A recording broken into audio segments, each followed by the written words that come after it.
rejim yang dipimpin selama 32 tahun oleh seorang presiden yang sangat diktator, Soeharto, dengan segala bentuk pengelolaan negara yang sangat menindas terhadap kebebasan demokrasi, mampu kita tumbangkan dan lahirlah era reformasi. Kita menjadi bagian sejarah dari lahirnya gerakan reformasi 98. 23 tahun lalu adalah perjuangan yang bukan berarti kita harus mengatakan bahwa itu sudah selesai.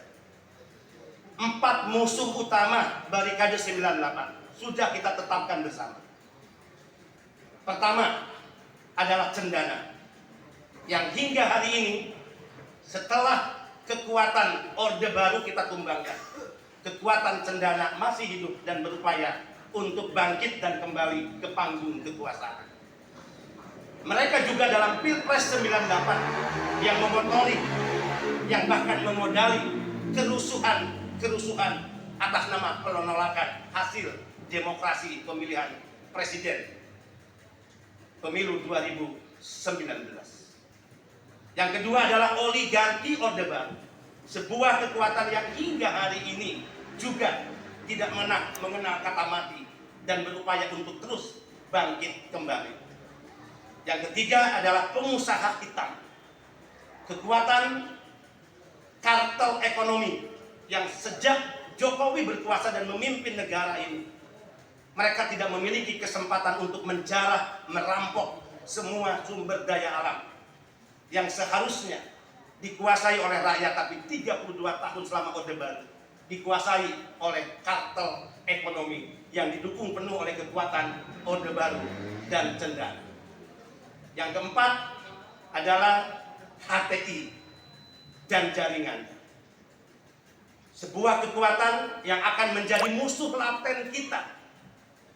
Kita bisa mengatakan bahwa secara organisasi mereka telah dibubarkan, tapi secara ideologi mereka akan tetap hidup, melakukan infiltrasi terhadap sendi-sendi kehidupan berbangsa dan bernegara kita. Bahkan infiltrasi untuk masuk ke institusi-institusi kenegaraan kita.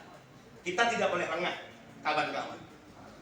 Fenomena Pilpres 98 yang diawali dengan Pilkada DKI Jakarta, kekuatan mereka, kelompok itu, gerombolan yang saya berani mengatakan adalah agen dan pion dari proksi internasionalisme, tidak lagi menjadi kekuatan dan kelompok yang melakukan perjuangan ideologi mereka secara tertutup. Mereka muncul ke permukaan setelah mereka dipelihara dan beranak pinak selama 10 tahun sebelum Jokowi berkuasa. Mereka berani mendeklarasikan diri sebagai kekuatan yang anti Pancasila. Mereka berani tampil untuk mengatakan bahwa Pancasila adalah togut, pemerintahan yang dihasilkan dari sistem demokrasi adalah togut, dan demokrasi itu sendiri adalah togut bagi mereka. Ini ancaman serius, sekalipun secara jumlah mereka adalah kekuatan yang sangat kecil. Tapi kesalahannya kita sebagai kekuatan mayoritas menjadi kekuatan yang permisif, yang bisa menggerutu, marah, tapi kita cenderung tidak melakukan apapun untuk menghadapi mereka. Saatnya narasi-narasi mereka kita lawan dengan kontra narasi. Saatnya gerakan politik mereka kita lawan dengan gerakan politik kita. Dan saatnya jika mereka mengatakan revolusi, maka kontra revolusi akan kita lakukan untuk menghadapi mereka. Kawan-kawan, ini tugas sejarah kita. Sekali lagi, ini tugas sejarah kita. Indonesia dengan multikultur, suku, agama telah bersepakat ideologi kita adalah Pancasila dan bukan atas nama agama. Tapi jika kekuatan mereka hari ini dengan berani muncul ke permukaan, maka sesungguhnya mereka telah mengibarkan bendera peperangan itu sendiri.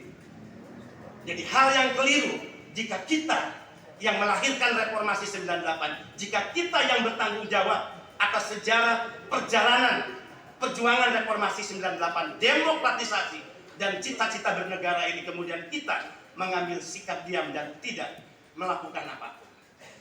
Kita lihat pilkada DKI Jakarta.